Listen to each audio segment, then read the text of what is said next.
Сәкен чыңы деп аталады екен. Алтын жонып алып тастаған сияқты. Қарағай. Көрдіңіздер ме?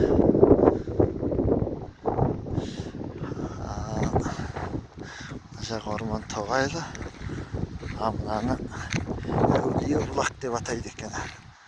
Қазір көрсетем. Әулие бұлақтың суын.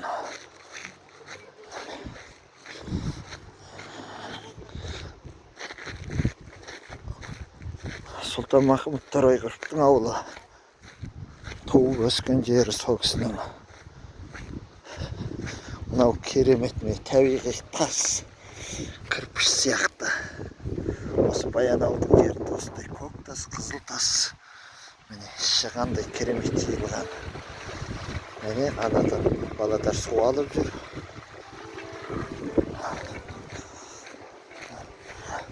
Бұл Павлодар облысының Баянауыл жерінде, Жасыбай көлінен 20 шақырым жерде.